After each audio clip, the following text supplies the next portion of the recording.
I want to thank everyone for coming tonight, or today, or afternoon. I don't know, it's been a blur. It's been 2 great days. So whatever time it is, thanks for being here on time. My name is Jamie Simchek. I'm one of the co-leaders of this Plan New Hampshire Charrette. Brian Pratt, right over there.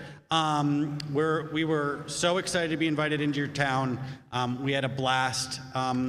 We got here yesterday morning. We did a site tour, we had some listening sessions, and then we woke up early this morning and did a lot of work, and this is what we're about to show you. So we're going to walk you through all of that, yeah, thanks again for coming. So you guys got one of the largest teams we have ever had for our 70th Charrette.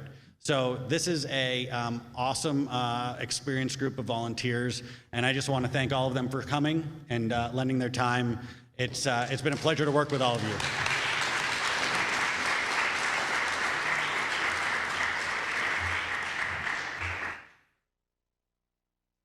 We also have the Plan New Hampshire staff who, obviously helped us get the MOU with the town, the application, do everything. So we have Robin. We have Tiffany over there, and we have Cecilia right there. So none of this would have happened without them as well. And then the Charrette Steering Committee. I just want to thank all of you for, again, coordinating and making it such a wonderful 2 days, and I hope you are happy with what we're about to provide you. And our sponsors. Thank you so much to our sponsors. We appreciate you making this happen, and the food, the hospitality, the lodging. It was all awesome. It was great. You guys really welcomed us in, so thank you for that as well. So I'd like to introduce Robin to talk about why we're here.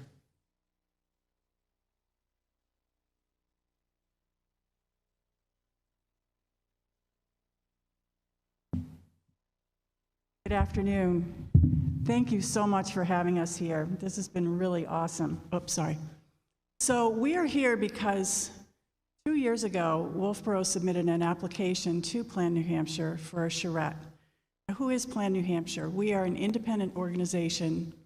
We're a 501c3. We were founded in 1989. And our mission is to foster excellence in planning and design and development of our built environment, because we have a vision of healthy and vibrant communities across the state. So that mission is how we can achieve that vision. And our strategy to do that is to provide what we say information and inspiration to communities like Wolfeboro, but also to the planners and designers and builders and others who shape your communities. That's who we are. We're a membership organization. Our members are among the architect firms, landscape architecture, civil engineering, other engineering firms from all across the state. Our guiding principles are what we are known as smart growth principles. We believe very deeply in honoring our natural and historic resources. We believe also very deeply in the power and the importance of community and community members in shaping your communities. So we were invited to come to Wolfeboro. They submitted an application and then resubmitted again after COVID. You see in back of me some reasons and some asks that you all had of us as a team to come here, and what you wanted us to address. These were the 4 major areas of concern that the application outlined.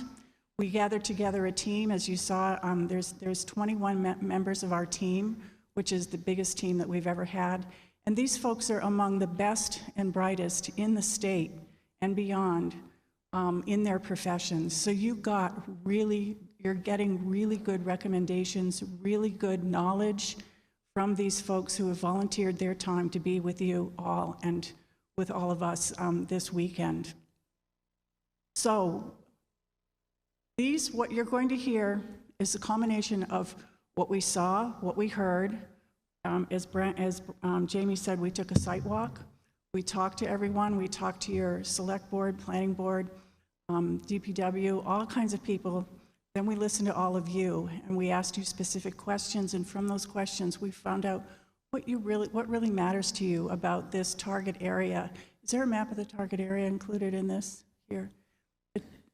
Is there? Okay. So that target area was very specific, but it was also very big. So what you're going to hear today are recommendations. They're not musts, they're not you shoulds, although we tend to say that now and then, but it's really recommendations for you to think about and what's possible, thinking about what's possible. These all came from you. And what they did, the team did, was they heard what you needed and heard what you wanted, and they combined that with their professional expertise when they know what's possible for you here.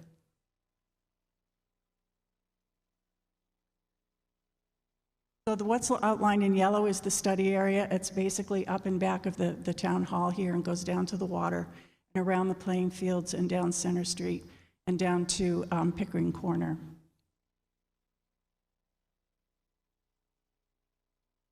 So I think, is Tiffany here? What we saw and what we heard? Took a walking tour.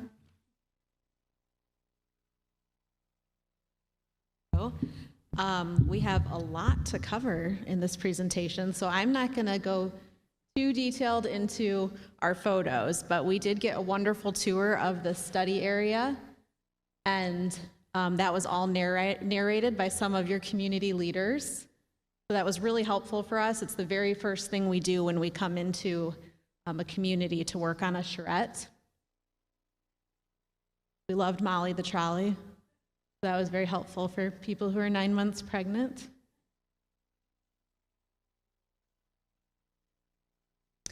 And as Robin noted, we spend a lot of time listening. So yesterday we had a stakeholder meeting and 2 public sessions with anyone who wanted to come and participate and give us input. I recognize, even with masks, some faces here who were with us yesterday, and we really appreciate that input and feedback.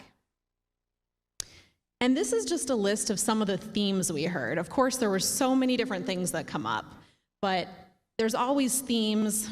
Almost every table ends up talking about a lot of the similar things that are important to you all. So really quickly, I'm just gonna go down this list, but you're gonna hear more about these themes from each of our team members who's presenting on the work they've been doing all day today. So historic character and preservation, that came up a lot, retaining that, improving the streetscapes, enhancing public spaces, which also included open space, the rail trail, other spaces like that in your community, improving connectivity between all of these important assets. A lot of challenges around parking were mentioned, as well as traffic. That's probably not new to you all. Pedestrian walkways, similar to connectivity. So connectivity could be about cars, it could be about walking, biking, and how all those things are connected. Housing opportunities, so how do you attract, retain young families as well as better serve retirees? That came up a lot. And then just the differences that are here between the winter and the summer and the influx that happens of that seasonal change. So these were the main themes we heard, and these were the things that our team members were thinking about while they were working on their recommendations and ideas. So I'm going to hand it off to Nadine, who's going to talk more about the historical pieces.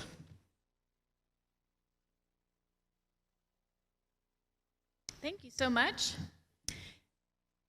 So it's really important in my mind to, after we had that walk through and got to see a lot of resources in the study area, to ground ourselves a little bit through history. We may see certain things on the street when we're out there, but then until we do some research, we may not really understand what we're seeing, or we might think we see something that we don't really see. So after doing that and coming back and looking at some written histories and some of the other tools that we use as historians, certainly our historic maps, historic photographs, and try and piece that history together so that we can help you make some good decisions, based on what we know of the area and looking forward, because really historic preservation is not necessarily about keeping a bell jar over your community, but it's about managing change and making good decisions about retaining which historic resources and moving on with other historic resources. So this is just a nice map that sort of is almost a walking tour or a historic tour of your downtown, which we thought would be a really easy first step. We heard about having activities, creating some connectivity, walkability. So perhaps the Heritage Commission, along with the Historical Society and other folks, might want to pull together a little walking tour that could have historic images or little signs along the way. So what I learned in my brief overview is that Wolfeboro really started in the Wolfeboro Falls area, which was the industrial area in the 17 and 1800s. But by the time the railroad came in, around 1870, that started spurring some development in this part of town. So we are going to start, after my discussion, in that railroad corridor area where you've got your rail trail about redevelopment.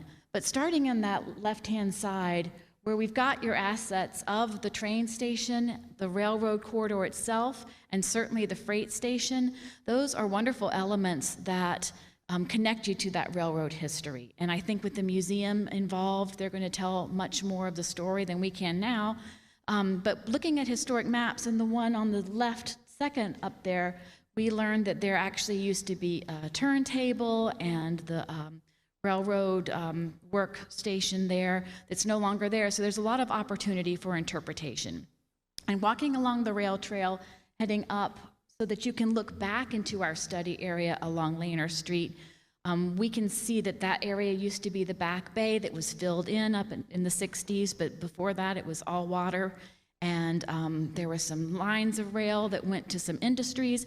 And one of the early industries in this area along Lehner Street was the shoe factory that now is the Hope House. But I have a little story to tell about that in a second.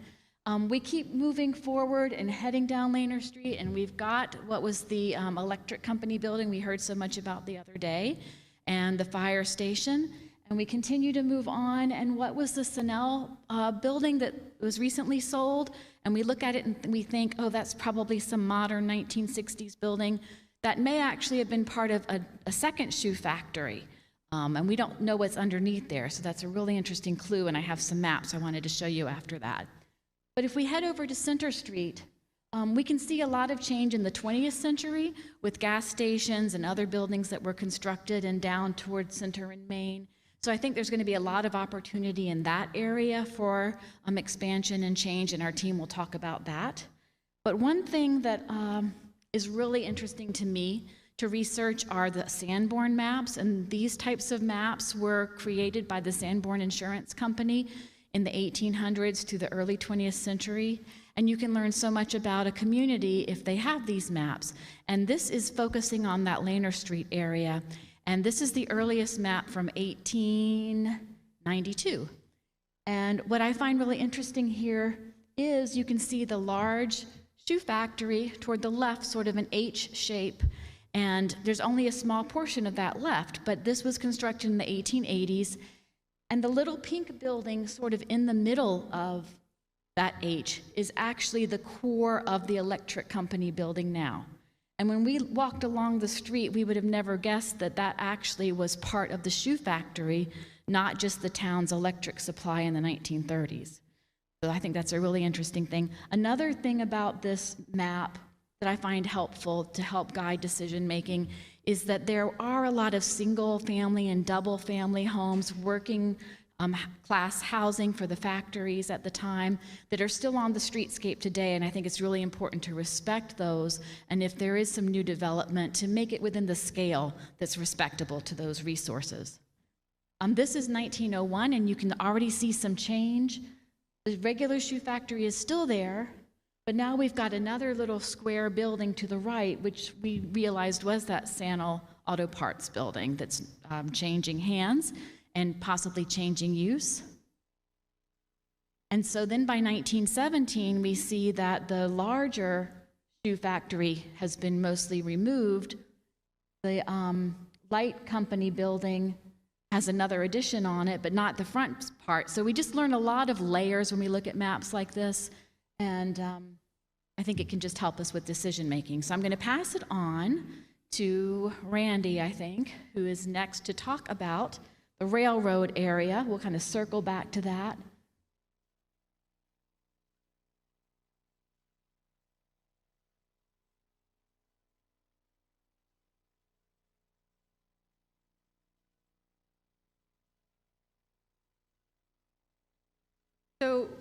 Our group focused on the lakefront area, but you can see because it was such a large area, we did break it into sort of regional areas, and each group took on a different area.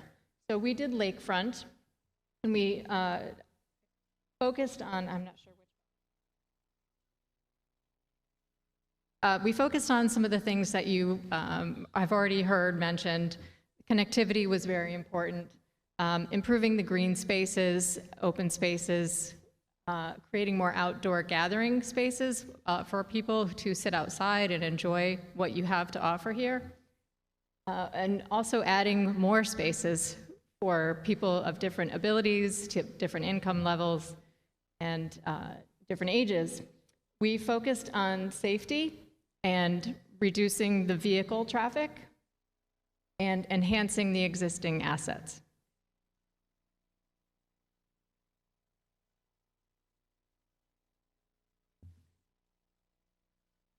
This is an overview of the waterfront area, the lakefront area.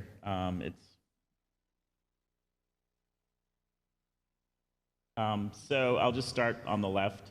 A long-term goal that the group thought would be to actually create a pedestrian walkway, maybe a section of boardwalk behind the three buildings that are right on the water, and then connect back up in the loop to the rail trail so that there is a pedestrian loop all the way around the bay itself.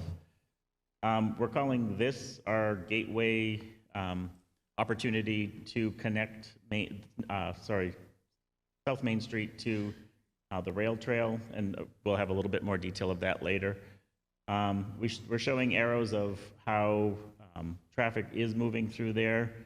Our thought is this has acted as a one-way and should probably stay that way if possible. That's something that a group could study the traffic for. In the back, we have the rail trail, and there are 2 or 3 areas where there could be pedestrian nodes to mark the intersections of the trails, because when you're out there, there's the trail, but it's flat, and you don't, rather than do signage, if you physically see something like plantings or a small park or something, it will warn you ahead of time that there's an option of going left, right, or straight, however.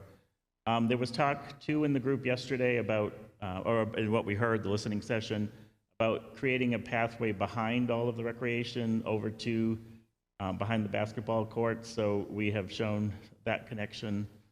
Upgrading the trail to make it more welcoming and more of a wayfinding for people that, are here and, might not know that trail exists to get over, visitors or tourists.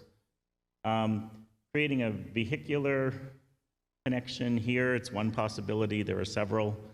And also a pedestrian connection down into the park.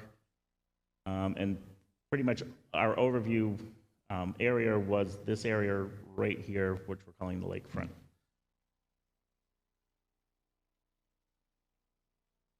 So those nodes that we were talking about, it's a good opportunity for, and this is a quick sketch and rather dark, but to mark them with low plantings, carry in the granite bollards that are used on the earlier part of the trail along the river. Maybe there's what they call a fix-it station. They're very popular now. It's almost like a post, but it has tools for bikes and an air hose. So if you break down or whatever on the trail, you have a place to fix it. There's an opportunity for different bike racks. We see very urban bike racks, but Dero, D-E-R-O, makes a bike rack that actually looks like an oversized 1900s bike, and they're brightly colored. And you basically pull up 4 bikes, and you can lock them to the tires, but when they're not in use in the winter or whatever, they kind of look like a sculptural element, and they add a little bit of fun and color, and it's not just the typical loop bike rack or the bike racks we all had in school.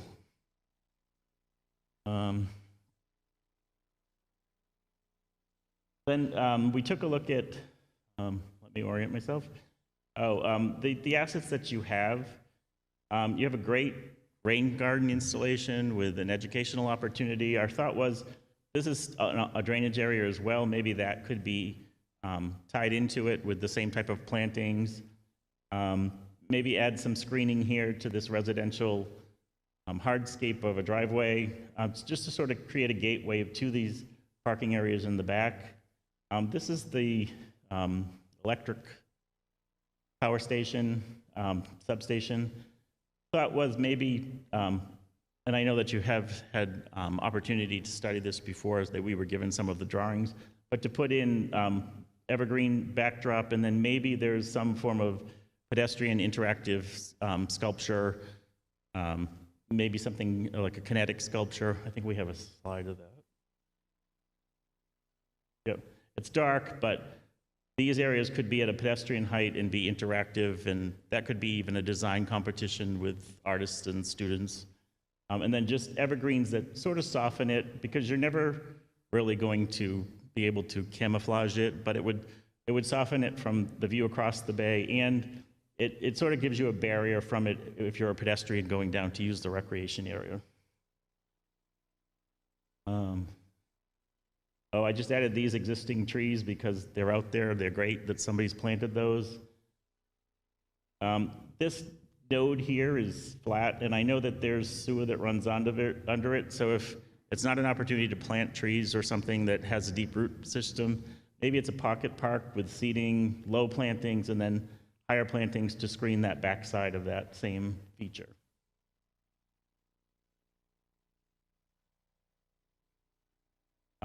This is the, let's go back to the,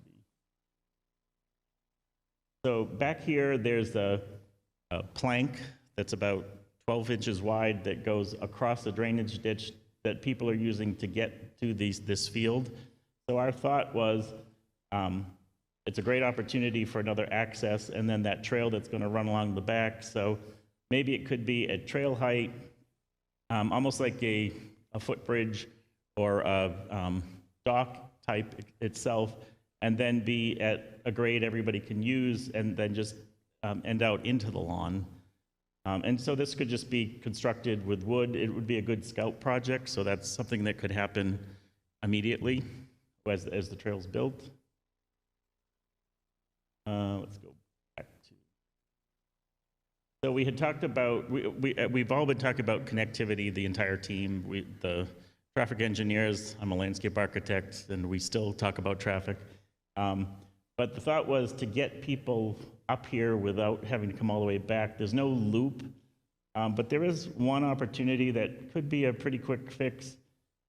This newly updated parking lot and dentist office, maybe just get an easement, because this is the backside of the municipal parking lot, and this connection up to Lehner Street already exists. So maybe talk to the owner of that property. There is a little drainage issue, but that could be solved with a rain garden and a culvert. So an easement, a rain garden, and a culvert could be a pedestrian and vehicular connection right up to Lehner Street. And I'll turn this over to Stephanie.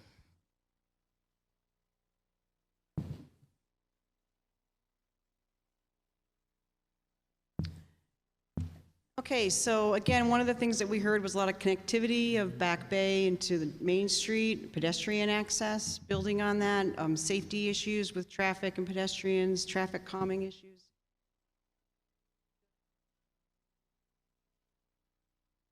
Okay, so where am I?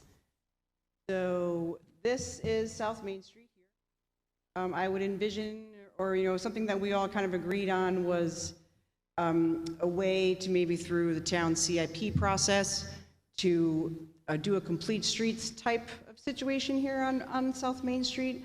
Maybe change out the light poles, make them a little black, a little bit more historic, kind of pretty it up a little bit, maybe pretty up a little bit more of the sidewalks. And when you come down here, we would close Railroad Ave, and this would turn into a pedestrian pavilion plaza, outdoor seating, outdoor vendors, outdoor art, maybe a gazebo for outdoor music, where you can continue through here, through the pedestrian. You would gain parking spaces on Main Street. This would be, again, a pedestrian plaza, we'll call it. And this pink will continue through the new Reclaim the Green Space area here to connect to the trail. This is the rail trail here. So this would be a very easy, accessible, and easily for people with different uses for the trail, different abilities. That's another point that we heard, that the trail and its increased popularity, maybe there would be some opportunity to widen the path, make a bike lane on one side. I don't know how you could, you could do that with landscaping or with some other type of barrier or divider, so to speak, here, so that bikes and pedestrians can enjoy the trail of different abilities, but be separate so they're not interfering with each other. And so we would keep the traffic flow the same, and you would, if you would pass Railroad, you'd come up, and what is this, Gendron up here? Where it's still a one-way, you get to the top and still come down. So this is a Central Street, I can't remember. Central, yep, okay. And that's still a one-way that comes out, so you'd come from South Main, you'd come up, you'd go through Gendron, back down around, here's your loop, continuing into the towns one-way, and come that way. This would be a two-way, maintaining this as a one-way, so the orange is your traffic flow, two-way here, one-way here, back out the same way on Central.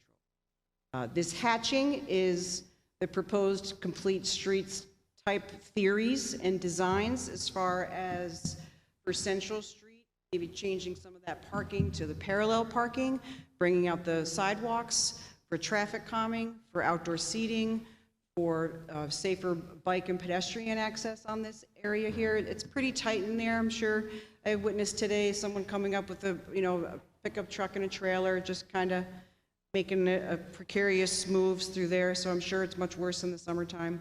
So just some traffic calming things, changing the way that the parking is laid out, and changing or adding wider sidewalks for availability of outdoor seating. There is existing a little bit of outdoor seating right here at the end of the coffee shop, so it would be that kind of same theme where you bump the sidewalk out, and it's safer for pedestrians, and there's a lot more opportunity for outside. And that, I think that would wrap it up for the rest of the waterfront. Oh, and reclaim this green area. And again, when you come down from here, the rail trail, you can go out that way, you can come down this way, and then you can still utilize the sidewalks to go around to the back bay boardwalk on the other way. Also with this, with tying into some of the historic resources, is using this trail, cleaning up some signage, whether it's more pedestrian access. You can when you're down on South Main Street, you could know about where the new trolley museum is going to be. You could know where maybe have a walking tour of the historical sites, all types of things that can be identified and displayed here in your pedestrian plaza. So that's about it, what I have.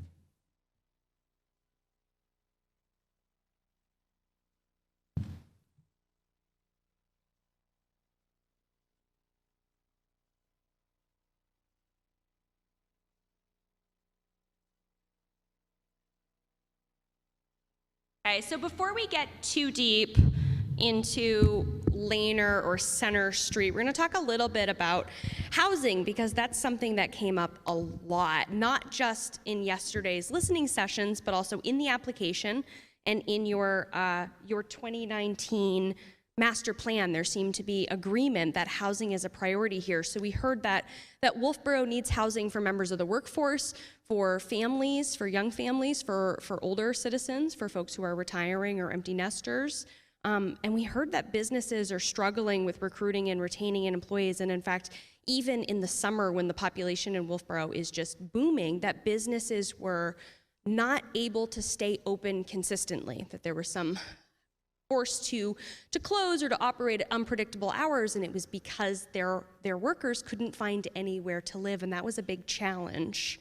So I did want to pull some data for the people who love data, and there's a lot more that's going to be in the report that we give you afterwards. This is just sort of like a snapshot. The median purchase price in Wolfeboro for the first quarter of this year was $340,000, which is significantly more expensive than the county. So it's more expensive here to buy a home than the region. And like the entire rest of the state, that there's very little inventory, both on the rental side. The vacancy rate was 0, which is not good. That means there's not very much rental housing available, and for sale housing, of course, too.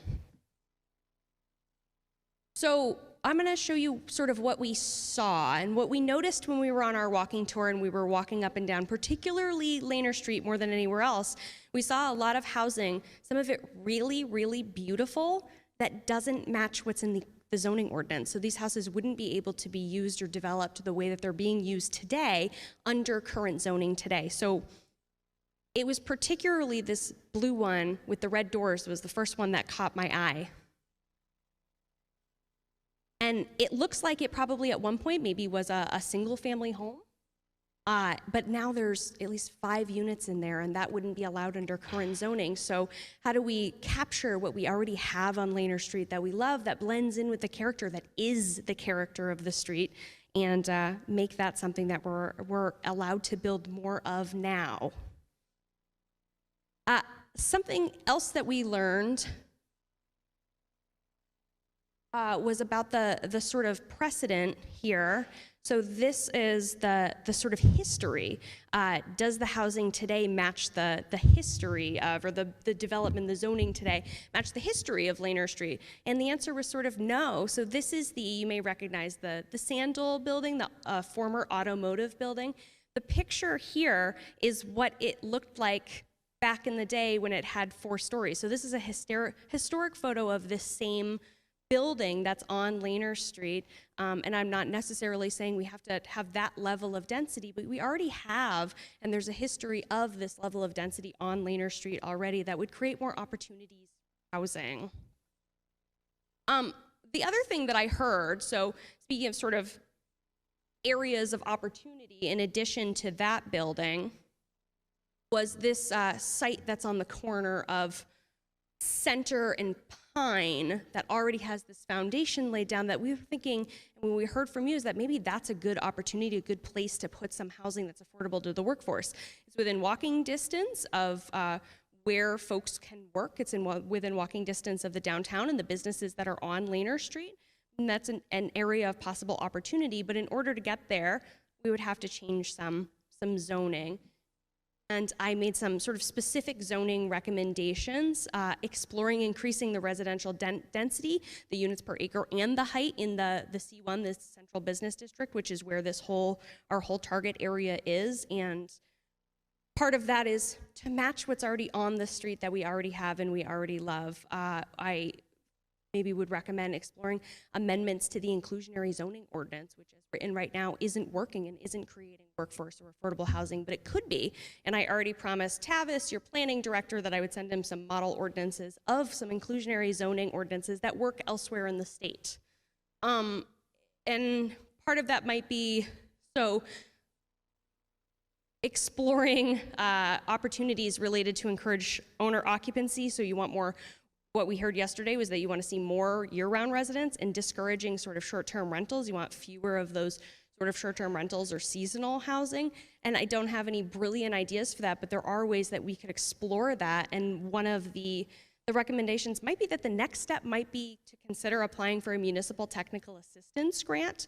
So that's a program out of Plan New Hampshire, much like this Charrette. They give funds to communities to hire a consultant specifically to explore your zoning for housing supply, affordability, and diversity. And so we can offer some sort of basic zoning recommendations today, but maybe that's an opportunity to really dig deep into how the zoning could be altered to really leverage what you have to get what you want.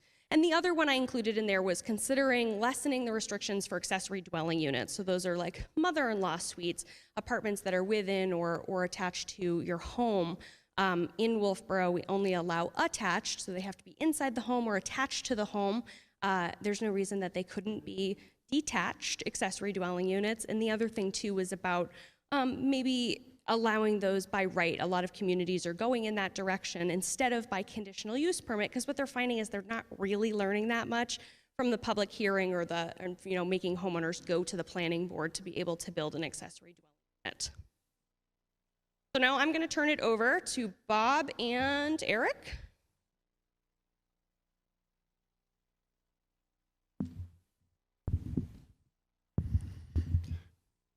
Good afternoon. So we've been practicing for 2 days, Lehner Street. But I grew up in Boston, so it's Lehner Street. And we've had a good time out there, particularly last night walking back from the pub. We had an in-depth site visit, checking out the place. Yeah, a site stagger.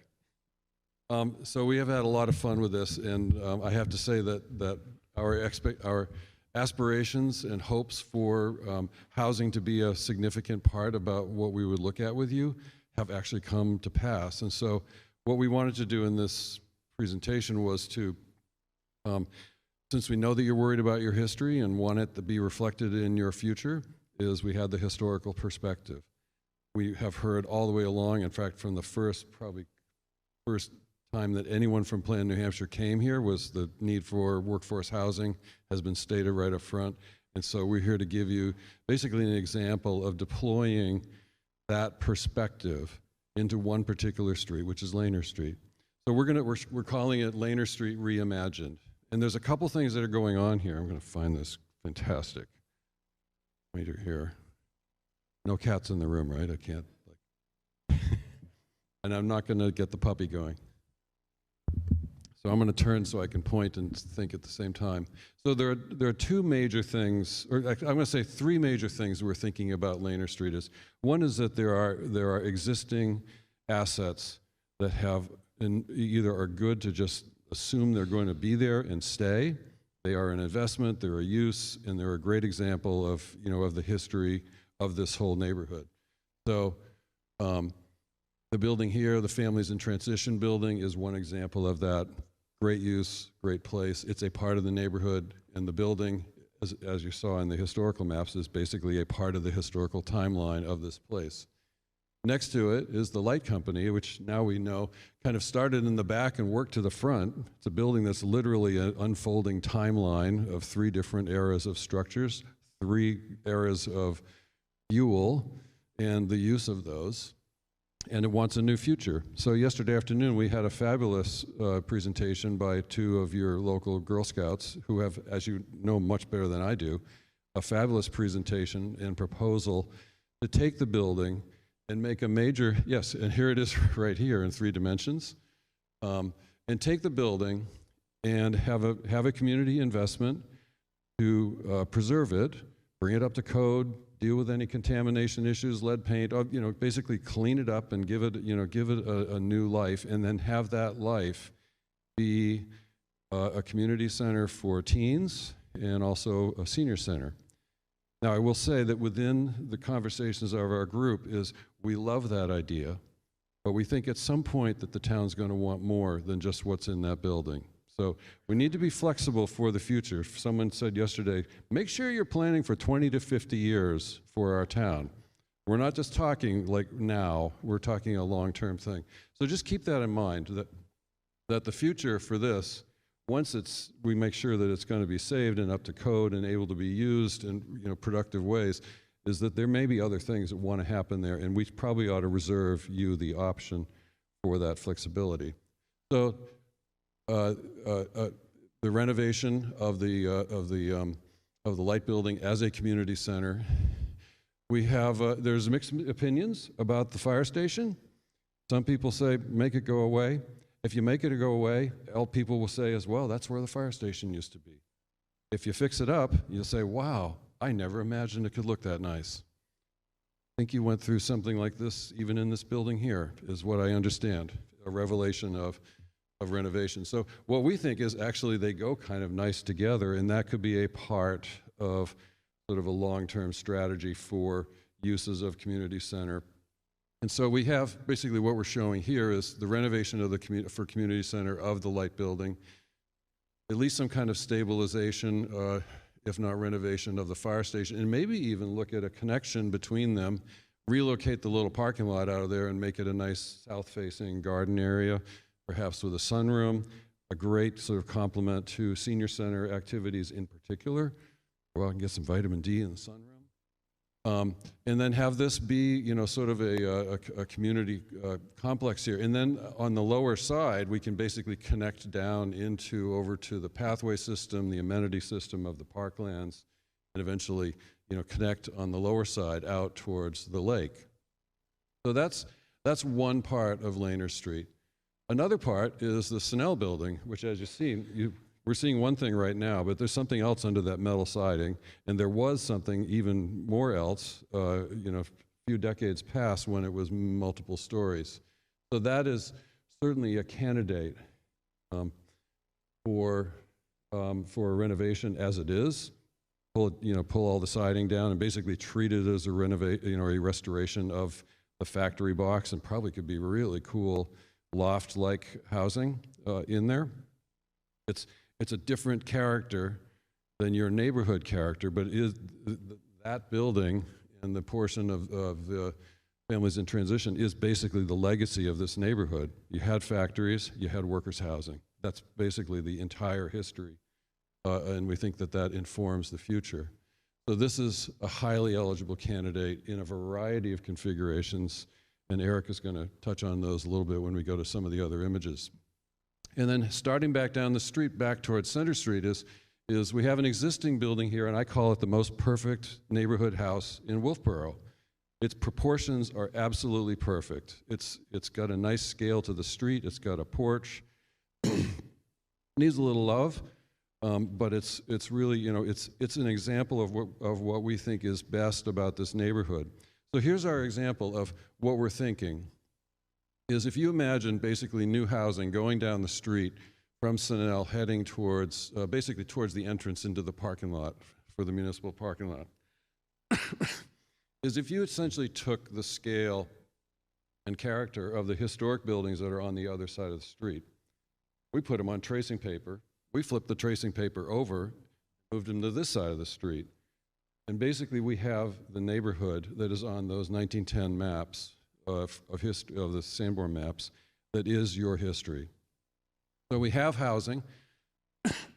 I can't tell you how many units in there because it could be, it could be 15 units, it could be 25 or 30 units, depending on basically the size of the units. But they are within the size and scale and character of the entire neighborhood around it. So we're not doing industrial scale affordable housing. We're not doing 80 units in a big box that, with an elevator and, looking like, look like a 21st century factory building. Even though we have a 19th century precedent here.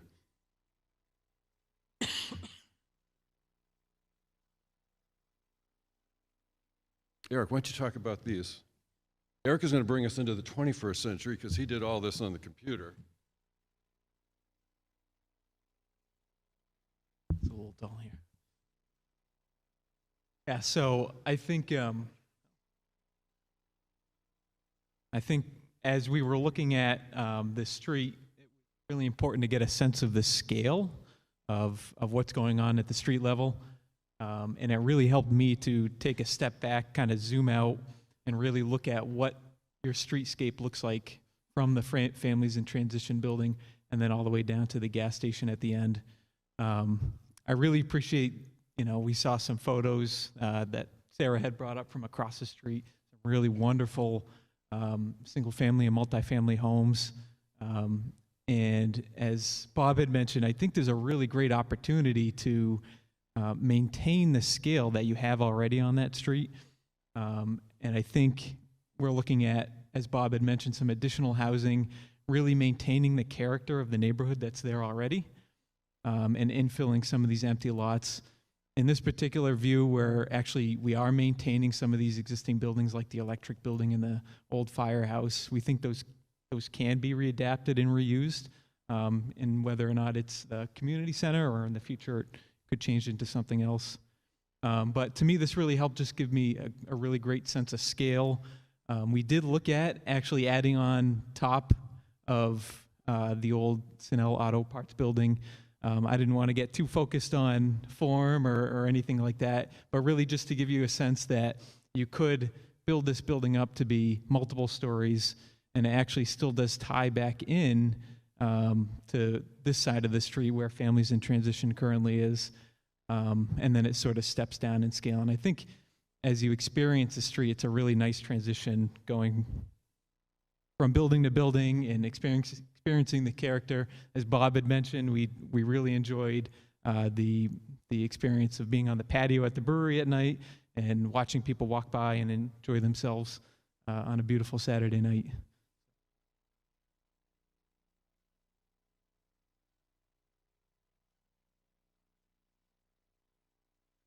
We'll just peek at this just a little bit closer. And so basically this is a cross section through Lehner Street.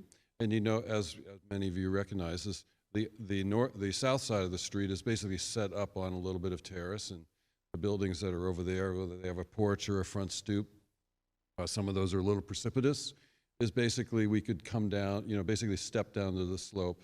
And that's the existing pattern of housing and scale over here.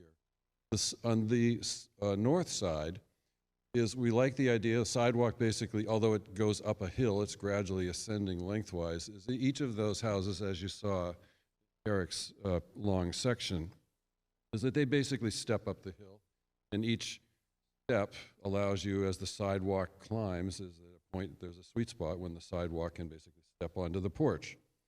So whether it's enclosed underneath or whether it's an extending porch out front, is that there's an opportunity to really have a nice relationship of the intimate scale of the sidewalks. And, you know, a number of buildings, whether it's the light company, whether it's Cinel, the house down here, you know, they all have a very sort of tight, intimate relationship to the sidewalk as it walks by the front door.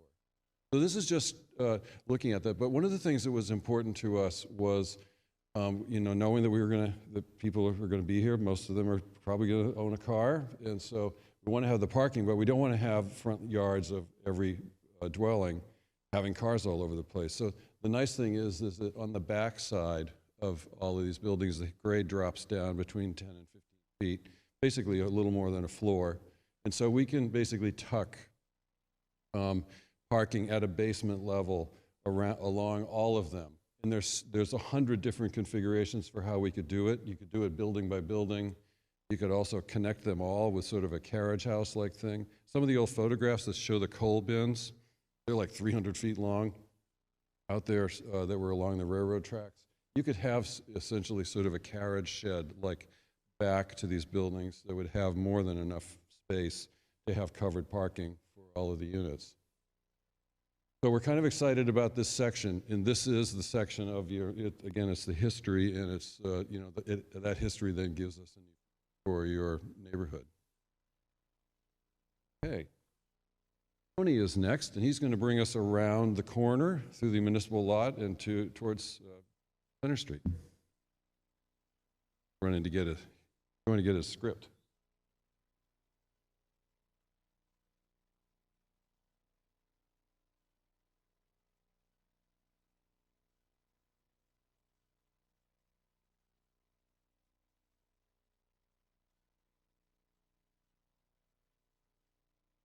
Talent, architecture, year-old Wolfeboro Falls resident, and I'm on the board of White Horse Recovery too. So I wanted to start with this slide, actually. That's why I ran to the back to see. One of the things that we heard was got a lot of cool things, but they're a little bit clunky. I want to try to make them a little bit nicer as far as the organization. And when we were on the tour yesterday, the person leading our tour, you know, pointed out when we got to the end of the, so this is Harvest Market, Lehner Street, Center Street. This is the new pavilion, the picnic pavilion with the bathrooms next to the basketball courts. As you come down this walking path, you kind of get to this point, and it's not the most gracious ending. The other end of the path, you know, you're looking at the bay and across to Wolf Trap and everything. It's very, very picturesque.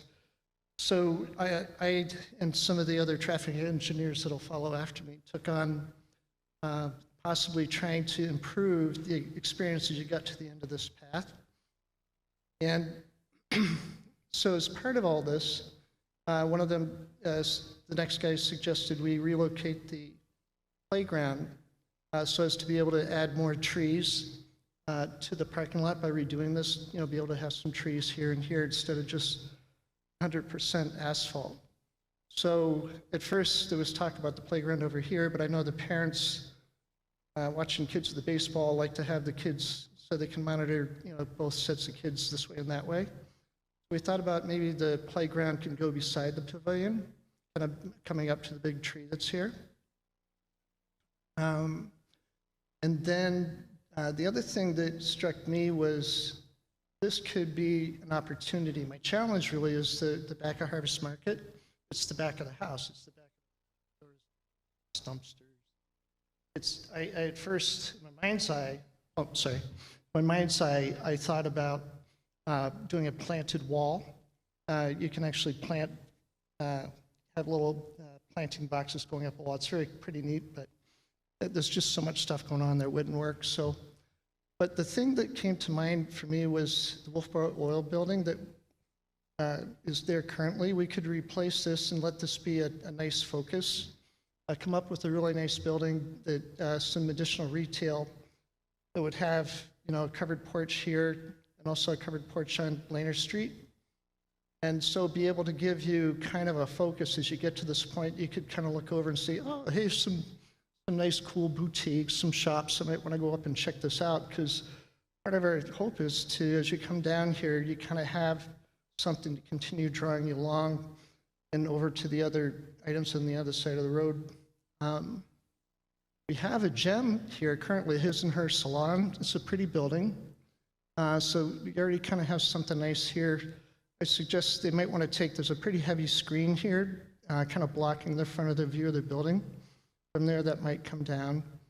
And then, unfortunately, it didn't, because of the late rush here, we did come up with a depiction of, some of the a possible mixed-use retail on the first floor and affordable housing over here. So go back to a couple of sketches. Oh, and then this is just kind of the other end of Randy's group talked about a walking trail coming along the back. We just show that coming in here too. So this is looking from the path from Back Bay and Cotton Valley Trail. This is my challenge. Everybody has to have the back of the house. This is the back of the grocery store. Didn't know quite how to improve that, but this was what came to mind. You can come up with a very nice, attractive, focused building here with some nice boutiques and shops that can kind of draw you across. And this is the edge of the his and her salon. So, and of course, that's right next to burnt timber, which is a little bit off. So that can become kind of a nice little draw to keep you coming to walk along. As in general, I think that a lot of tourists kind of walk along the Cotton Valley Trail. They don't know to turn right over here. So I'm just trying to help create, something attractive at the end that they might want to come to. So, and then I have a little sketch looking here down to the playground. There we go. So here's the picnic pavilion that's existing. And there's this kind of big tree in the middle of the yard there. This is the dugout, for the baseball. So, just tucking the playground back in there.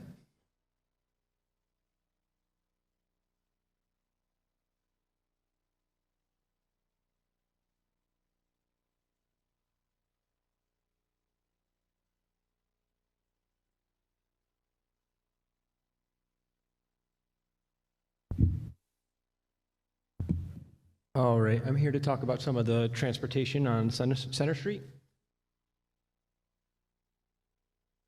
So listening to the public comment, we heard a lot about opportunities in a positive way for other parts of the corridor, and I think for the Center Street section between Lehner and South Main, opportunity didn't come up as much as in a positive sense. It seemed to be a part of this whole corridor limit that people weren't happy with the way it operates and functions. What we heard a lot of is lots of traffic backups. It's ugly. Someone said they hate this road. And it doesn't kind of have that vibe of the rest of town. Someone had a good point, you know, you're coming from the south, heading south, and you really don't know that this downtown world exists that we all know is downtown Wolfeboro, you know, just a little to the west. So there's really no identity there. And what we have is kind of a mixed use of different modes of transportation. We have, you know, bicyclists, pedestrians, motor vehicles, people towing boats, and it seems like a lot of the priority and focus has been on the motor vehicle and not a balance between those modes. And what that does is it, you know, can create some unsafe situation for vulnerable users such as the bicyclists and pedestrians. So really getting this to fit more with the downtown area would be looking at complete streets and other intersection types that would help balance the modes of transportation, that would enhance safety and character and kind of tie it in better with the downtown area. So here's just kind of a schematic of a general streetscape. I don't think we'll have the available right of way to put a tree in the middle, but just to give you an idea, someone mentioned earlier, like maybe some decorative lighting, some small trees where you can get them, but all these small little characteristics and aesthetics add up to help curb driver behavior. You know, you start a lot of little things, and it can change behavior over time. It'll get people to slow down, pay attention more, just like they do when they drive through the downtown area. So thinking more about the bicycles and the pedestrians and kind of calming traffic speeds to really get more focus that you're entering a downtown area instead of right now the traffic kind of just platoons and forces its way to the three-legged intersection, which gets backed up. So at the Center Street intersection, looking at a way to balance those modes and increase safety in the area. Obviously, you have the school right across the street, so you have a lot of students walking back and forth. You know, finding a way to circulate traffic as well. Some people may want to make a U-turn and go back to our town to look for parking. We really felt a modern roundabout would be the best solution for this intersection, as it will slow speeds. There's also going to be opportunities for aesthetic enhancements with landscaping and other treatments. We did feel like the size here is keeping it more on the smaller end, about like 107 feet, something that would be big enough to allow large trucks and boat trailers to circulate, but also not too big that it encouraged faster speeds and fit within the footprint of the intersection. We were looking at relocating the monument slightly behind here and maybe creating more of a view shed for it. Also trying to find ways to make these driveways work for these gas stations by just kind of keeping the intersection smaller but big enough that it accommodates those vehicles. And that will also be safer for bikes and pedestrians. Now, right now, a lot of the way the traffic flows, as I mentioned earlier, it kind of just platoons its way through that three-legged intersection, and there's really nothing to break it up. Using those streetscape treatments, you know, extending them further south with the lighting and trees where you can get them, wider sidewalks where available, you know, all those little touches, and then, you know, potentially an intersection with another circular intersection here, reconfiguring the gas station on the corner. This is the shopping center. And this would kind of help break up the traffic a little bit. Right now, it kind of all flows in one big chunk to the intersection, and you get backups there. This would be dividing up the traffic flows between pedestrians, bicycles, local traffic, and the platoon coming from 28 to kind of break it up more, and it'll give you, instead of having a lot of delay to the local traffic and other users, it'll spread that delay out. So generally, it will just promote slower and safer traffic speeds and the availability for everyone to kind of get where they're going in their due time, which is kind of the behavior driving through the downtown area. You have slower speeds, people are paying attention, you have people walking around. So trying to bring that same behavior and aesthetic to 28. Again, this is just like a typical section, you know, wider sidewalks, trying to get trees or decorative lighting where feasible. And Jeff talk a little bit about the pavilion area. This one's a little harder to see than the one that Tony had, but I'll try and point out some things when we looked at this parking lot. One, you have the block out of the existing pavilion. Hard to see, and I apologize, this one, it'll be better in the report, but relocating, instead of sandwiching this playground in between this parking and the ball fields, the thought of moving out here is Parents can sit on the hill, they can sit in the pavilion and be with the kids. And then this allows also us to put the parking lot into your traditional head-in parking. Instead of the angle with the one-way flow, or if you can't find a spot, you're going round and round. This gives you the ability to go 2 ways all the way through the aisles. We've actually been able to put a landscape median of 6 feet in between each, so we can put some trees, put some grasses or some low shrubs, try and break up that heat island that happens when you put so much pavement out there. Might even be able to do some type of rain gardens where there's openings in the curb to allow the water to actually go into that area. Some other possibilities of infiltration, perhaps even, you know, grabbing this area before you put the parking lot on top, put some underground drainage infiltration to try and accommodate that. Hard to see is we've actually connected along through this parking lot to that trail that everyone was talking about that goes out here. We've actually, right here, instead of putting parking along this whole side, which you see today, we've actually left it open for a bus or trolley parking. So when you get those big tour buses that come into town, they park wherever they want, whether it's in somebody's business or on the side of a street somewhere. This way they can go, let people out, or drop them off here, either way. And if you wanted to have a trolley that took people from here back to the other side of the lake or other places downtown, or maybe even a satellite parking lot, and this is kind of the muster point to take them, if you decided to do that, you certainly could.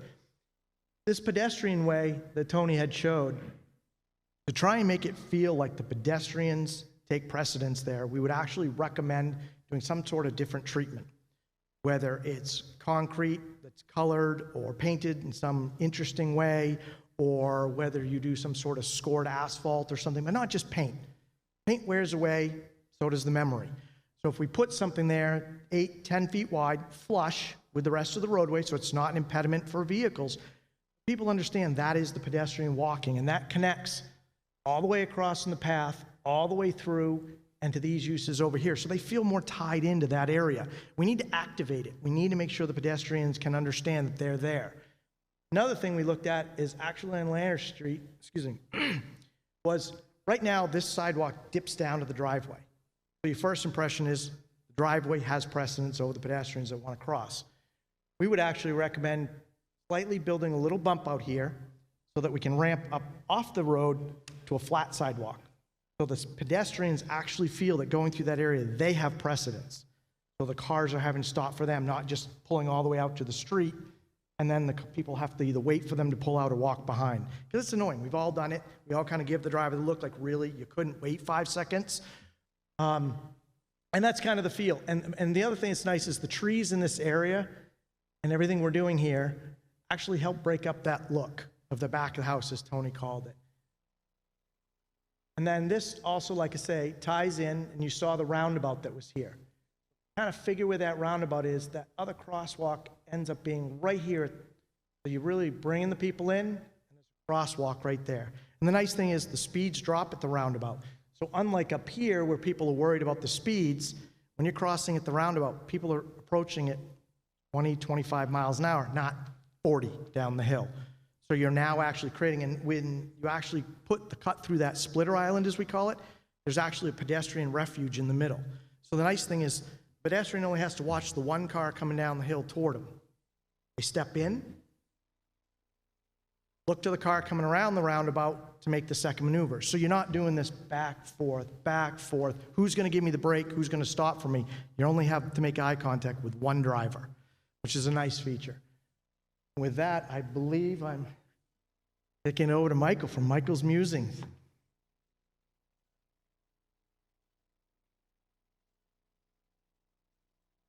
Yep. Yeah. Pardon me. I just want to see which slides we have here. Oh, okay. No photos or anything. Okay. Well, I'm just sort of, I can't draw. I'm not an architect, so I was seeing this from a design point of view and looking at the various themes involved. So most of the presentations you saw were geographically oriented. The last one was about transportation, and Sarah's was about housing. But most of it was moving clockwise from essentially Main Street up and around back to Main Street through the Railroad Avenue to along the lake, and then easterly along Lehner Street, as well as easterly along the recreation areas, and then back to Center Street, and then back to Main Street. So I just want to talk to you about kind of summing up various themes. Just to start, you know, you're blessed, and I'm sure you know it. Wolfeboro has wonderful assets, particularly in this area. Historic buildings, great architecture, iconic structures like the old Wolfeboro train station, charming inns like the Pickering House Inn, and beloved local institutions like the Village Players Theater. And then a number of sort of social-oriented, community-oriented institutions in the area. It's really very special. And connectivity is always a very important issue, pedestrian connectivity. What makes a place great is a network of streets and paths, interesting, good destinations, connectivity, a variety of routes to go, and interesting things to see along the way. And what people like to see, what pleases people, makes you feel good psychologically when you're walking, is streets that are relatively narrow with buildings that create a sense of space and enclosure, and beautiful landscaping and trees. We love street trees. The thing that we hate is parking lots. And so the most important thing that you can do in city building and city planning is have a network of streets, which is usually like a grid, because that gives you a tight network of streets and variety in how you can walk, and buildings, attractive buildings close to the street trees, not parking. Make your parking as invisible as possible. So there's a lot going on with pedestrian connectivity. Saw earlier from starting from Main Street, even though our scope was a little bit to the north, really starting right at Main Street and Railroad Avenue, I think it's obvious that you're not invited into that area. It's pavement, it's cars, it's very narrow. And so the idea of creating as was presented earlier, a pedestrian green or plaza immediately at South Main Street will invite you north toward the train station and the future museum. And then from there, it all connects beautifully to the trail. Lehner Street is, and then you're on Lehner Street, which is fascinating mixed-use street. We all talk about mixed use, but you have it there. You have large multifamily, you have some old civic buildings, you have a lot of single-family houses, you have recreational uses, you have small businesses, local businesses, you have a great bar and restaurant, and it all ties together. Special place. And then likewise, for pedestrian connectivity in the recreation area, people have talked about connecting those paths. So you've already got a gravel path from the lake heading east, below the tennis courts. Find a way to extend that. Great idea, the last speaker. You know, it goes through a parking lot. Use brick pavers or something so that pedestrians feel they're walking along something. Find a way to connect that all the way to Center Street. And then on the northerly side, and Dave Ford talked about this yesterday, you have a stream that's kind of scenic on the northerly side, but you don't see it.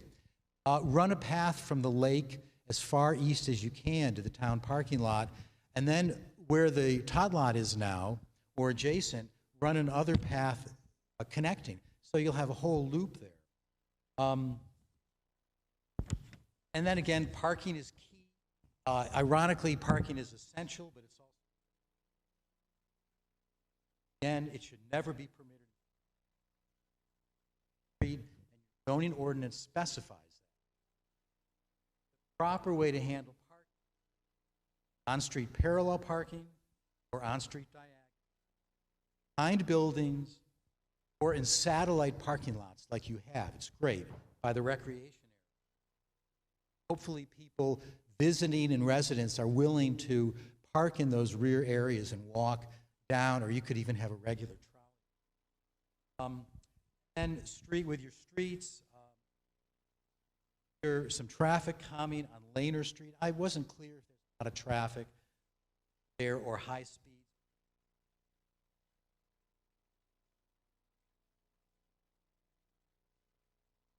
And there were some ideas that you saw. We think it's a wonderful idea to put a roundabout at Pickering. I know there's been debate about that and concern about impact on the gas stations, the Civil War monument, the historic. But, you know, and I just want to make a pitch that I don't want to criticize any individual property owners. We all pursue our own interests. But when a community is faced with a choice between one property is adversely affected a little bit and resists it, and often it's an old family, you care about them, and you don't want to hurt their business. But if it's something that is really good for the community, you have to make a hard decision. You do your best to compensate or mitigate it, individual parties. And then likewise, as was discussed on Center Street, really is primed to be redeveloped in that last section. 2 roundabouts would be wonderful, and there's some obsolete plazas with a lot of parking in front. Find a way to encourage the owners to redevelop that, put buildings close to the street and parking at the rear. Landscaping, once again, and you've seen all this in the drawings, find a way to buffer your pedestrian and your bicycle paths with landscaping, with trees and hedges, again, add street trees everywhere, either by the town or require private property owners to do that when they redevelop. And as you can see, you have a lot of these large parking lots. Find a way to break them up some with landscape medians, with setting back the parking from the street, front buffers with hedges or fences, and just ways to articulate them better so you don't have that sea of parking. And then, let's see, on housing, Sarah covered that very well. You've got numerous lots in the greater downtown. You can infill with single family and multifamily. Design is important. When you do multifamily or duplexes, having some kind of form-based approach so that you can have an infill that's multifamily, that's nicely designed and feels like a single family that's a little bigger. So people won't object. A lot of that in the history. I Hope House, congratulations. It seems to be a great success. Hopefully that can be a model. As mentioned, the northerly lot at the corner of Lehner and Pike, great possibility for multifamily. Let's see, just a couple final things. Building design.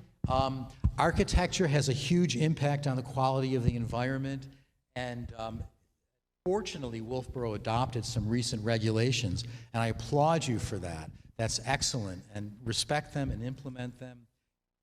There's a lot of great examples of beautiful Victorian single family and multifamily. Look at them and try to adopt those forms.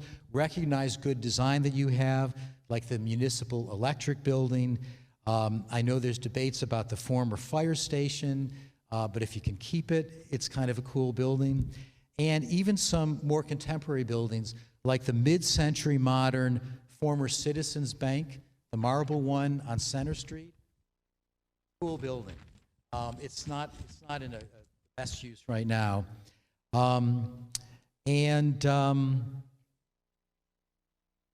So again, you have great bones, you have a great network of streets, you've got a lot to work off of. Deal with your parking lots, encourage infill, and good luck.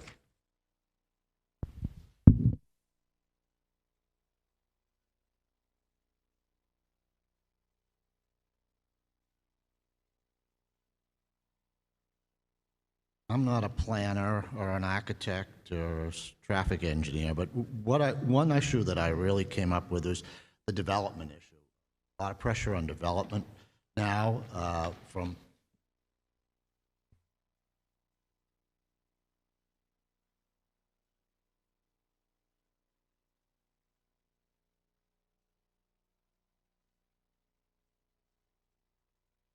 what I was hearing was just a lot of pressure on development, and both from in-town property owners, but also from outside developers looking to do what they want to do. And I think what you really need to do is get proactive. once you come up with this plan, go on offense and keep it going. I think probably Maggie and I were talking, and the Pickering House is a classic example. Nothing really happened there until somebody was going to build a dollar store. And then I can remember Maggie clamoring the bell at the Preservation Alliance, and we got to save this building, and don't wait for that time. Try and find a way, if you want to implement this, especially on Lehner Ave. I said it right? And tie up those properties. Find a way to tie it up. You don't have to necessarily buy them, but you can option them. You can bridge loan them. We're talking with people about, you've got an economic development corporation right in town here. Find a bridge loan to tie them up, and then get an RFP out there and have those properties be what you want them, not what the developer wants them to be. Try and design to what you think they should be. I think that's really all I have. I mean, just go on offense. Don't take this report and put it in the drawer. Start implementing it. Start pushing it forward, and make it happen. Thank you.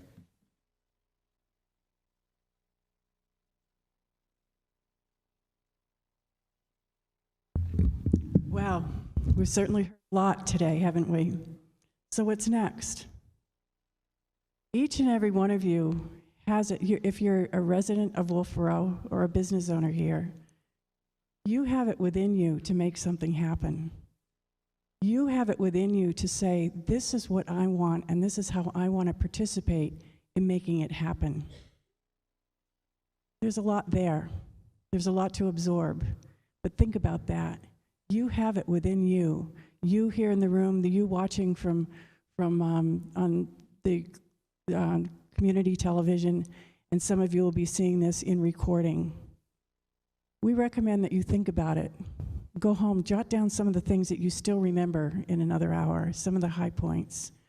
We recommend that you come back at some point before Thanksgiving, maybe, as a community, and sit down in a room like this, maybe in small groups, better in small groups, because that's where change happens, is in small groups and small group discussions. And talk amongst yourselves. What did we hear? What did we like? What did we not like? Do we even want to do anything? Maybe you don't. Maybe you're going to look at it and go, we can't do any of this. We don't like it. But maybe you did. Talk to each other. You over here heard one thing and you think, but you heard the same thing, but you took it very differently. Have a conversation about that. See where it goes. You all have it within you. There's a man that I study him, and I've studied with him. His name is Peter Block. And he says that within citizens, being part of citizenship also means ownership, doesn't it? And when you take ownership of something, you can be cause for something to happen, right? Think about that. And he talks about creating a future that is distinct from the past. So if you continue to say, well, I've got to fix this, you're still continuing to deal with what's in the past and what's now. But if you're thinking to the future and creating a future that's distinct from the past, you can all do that, and that's possible. And as that gentleman said yesterday, think about 50 years from now. Think about that future, and how can you create that future? And how can you create it together? What can you all do together that you couldn't do individually? But then as individuals, what can you contribute to making that future happen? So just think about that. So thank you, and now we will turn it over to questions and answers. Jamie? Do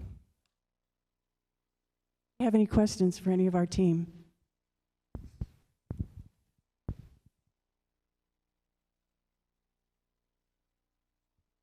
So in the presentation about Railroad Ave, the person who presented the idea of turning that into a pedestrian plaza seems, in my opinion, to have ignored two things, and maybe I just missed the question.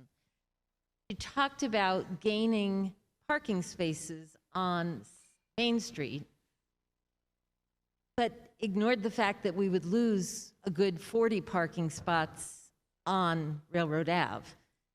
The person who talked about putting parking in the back of structures and maybe having a walkway behind those structures.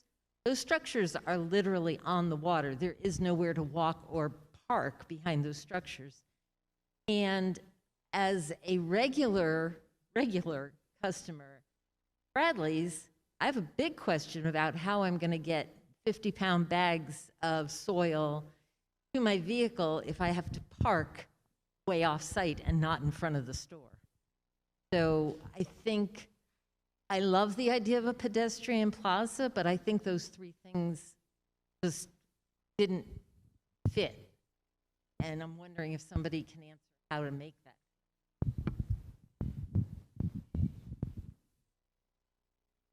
Hi, sure. Thank you for your comments. Recognizing that, you know, we hear the good and the bad, and we hear I never have any problems parking. We hear parking is a problem. So as we try to formulate our ideas and our suggestions, as we just talked about, sometimes there is a sacrifice for the community, and we take majority of the comments, which is connectivity and pedestrian safety, and connectivity and connectivity and connectivity through the whole area. So this is a fluid suggestion for that. Another suggestion, where it wasn't really clear on the map to see, but we would shrink the pedestrian plaza back so that the hardware store could still have parking at front and still have delivery trucks come in, so there would still be some parking there in front of the hardware store. It wouldn't go up.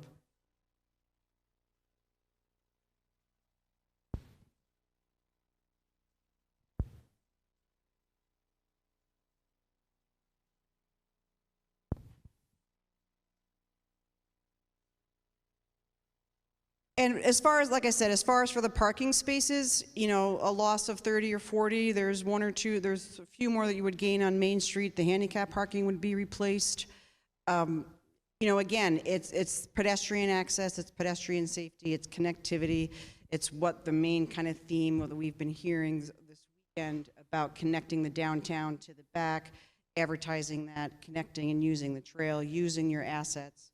So having a pedestrian plaza, and we also, when we walked around again this morning, our team, the ice cream store is very busy in the summertime, obviously. There's a lot of pedestrian activity down there. And to close that off for pedestrians only, add a little bit more, you know, replace some parking out on Main Street. You're creating a very community-centered type of environment where people can socialize, people can go out to dinner, people can have their coffee and sit outside.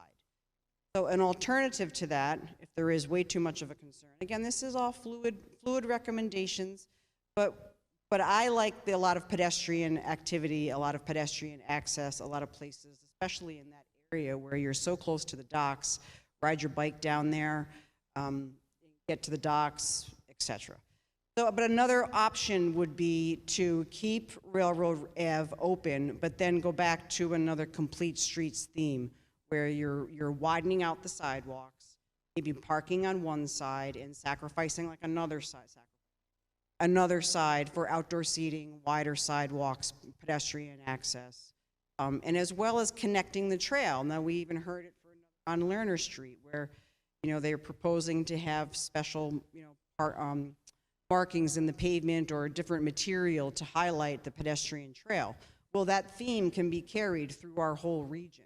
And kind of look at the broad picture of what all of our groups were talking about.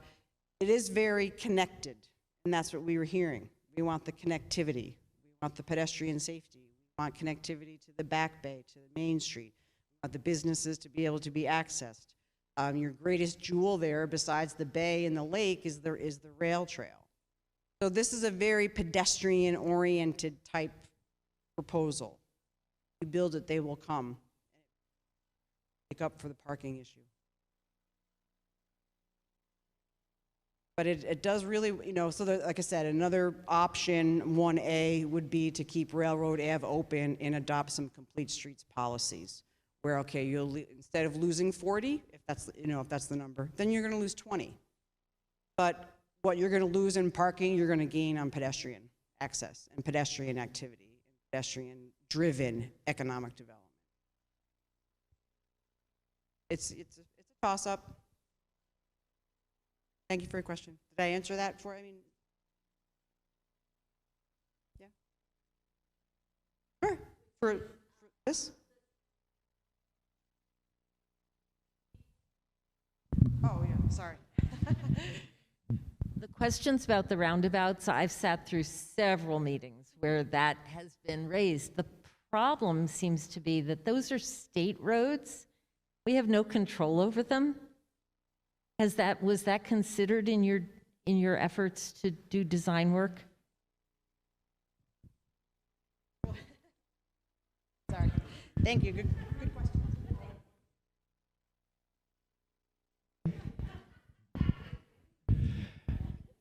Hello. Yeah, I work for the State Highway Department, and we do have a project at Pickering Corner going south down past the hospital, and roundabouts are a consideration for that intersection. So yeah, we're not opposed to we like roundabouts. So yeah.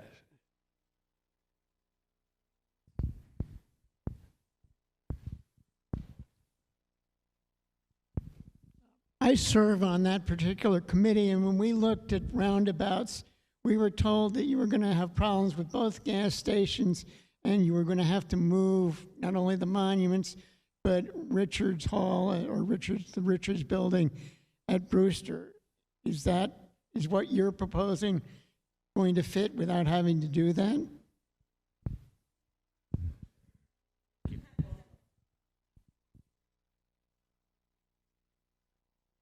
What we looked at was a 2D sketch. I think there is opportunities. The original sketch that they looked at was a larger footprint, and we kind of looked at that footprint and said, how much can we shrink this to minimize impacts? And it's hard to tell in a 2D sketch. You kind of need 3D design and survey to be certain, but I think there are some opportunities. Where I had the sidewalk in that sketch was just outside the canopy of the current overhang for that gas station on the corner. So.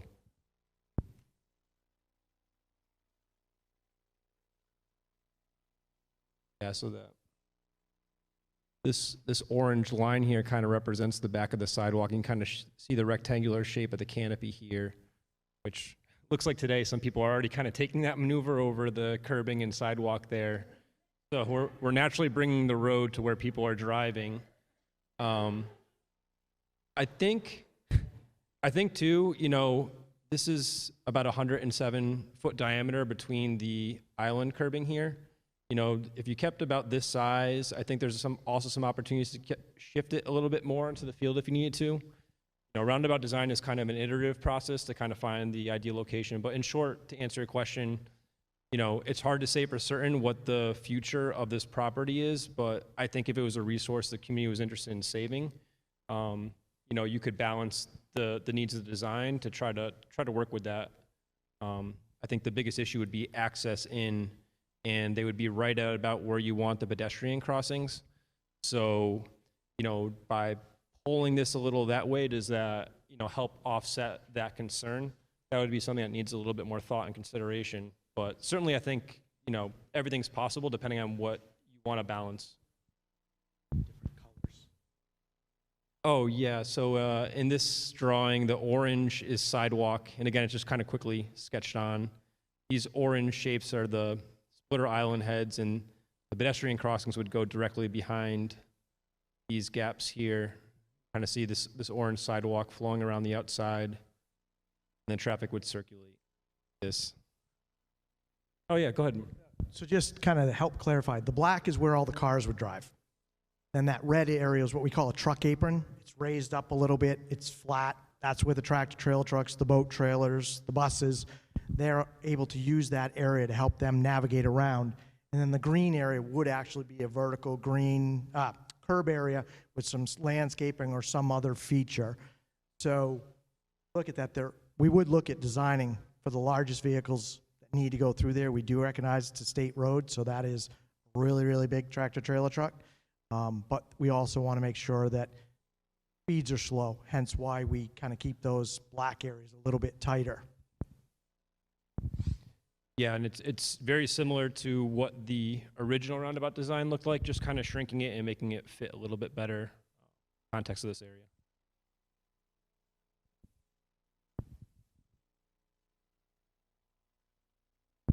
Anybody else?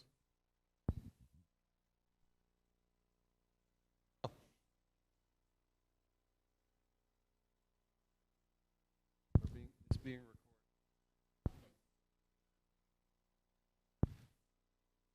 I just want to thank the town for putting this on. It was amazing. As the information, it's a lot to take in, but it's just a lot of interesting, I think, potential and possibilities to consider. My question is, will it be available on the town website for us to download? Because the information is just wonderful to have, and it'll be great to be able to take it home and study it. Thank you. Yes, we'll definitely be making this available to you, the presentation and the report. The report will take a little longer to come to you, but yes, you will have this, and we hope you guys make some good use of it and discuss it at length. Any other?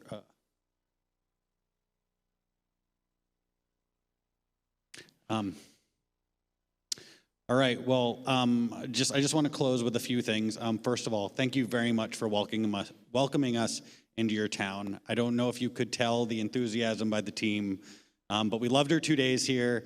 Couldn't have been a more beautiful place for us to be for the last 2 days, and thanks for making the weather so nice. Yeah, we loved it, and I just want to reiterate, the hospitality, the food, the lodging. I mean, you have a beautiful, municipal civic space right here. So just thank you again for accommodating us. We had a blast. As I said, a few points. The community uses, you have such a beautiful community and everyone uses all these assets. I think this is a great opportunity for you to decide what we use the term like intentionality. It's kind of like jargony, but it's like, you see people using a path, so really turn that into a path, really embrace it, really add some aspects to it that make you proud of it, that make you take advantage of it more, and that welcome more people into it. So I think just really take the opportunity to do that, review the report, really start to meet together and figure out what the future of Wolfeboro is going to look like for generations. So thank you so much. I'm going to pass this on to Maggie to close up. Oh yeah, sure. We want to just reach out to thank the Girl Scouts for showing up and helping. And this beautiful model back here was what they did, and it was very informative into what we did. So thank you very much, what we came up with. I'm Maggie Steer. I was chair of the steering committee for the Charrette, and I want to thank the committee again. Their names are already listed, but I will thank Ann Blodgett, Tavis Austin, Kathy Barnard, Denise Roy Palmer, and who am I forgetting? Christine Collins, head of Parks and Rec. The genesis of this charrette was a collaboration between the Heritage Commission and the Planning Board. So it was Kathy Barnard and I who worked with Matt Sullivan and the town manager to submit the original application, prompted by our concern about the community center and the electric building, but also about the changes that were coming to Lehner Street and the Back Bay area that seemed to be accelerating. We waited 2 years for it to actually take place, but I think everyone in this room would agree that it was well worth it. And that leads to my next point, which is we hope we might do another one.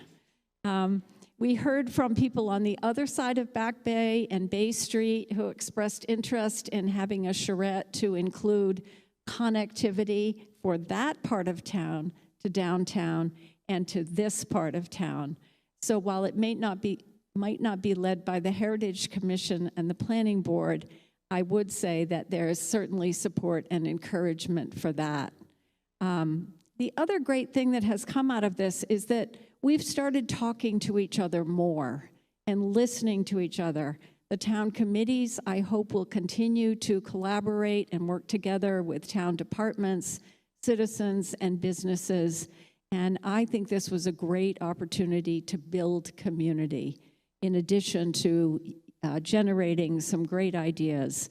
I think Plan New Hampshire's team did a wonderful job of articulating the issues and concerns and hopes and vision that many of us have had percolating in our minds, but they have the skill and talents to really make it coalesce and to give it back to us in a way that we can work with. So I hope you all will join me in really thanking this wonderful team and this great process, and please continue to be involved as it unfolds.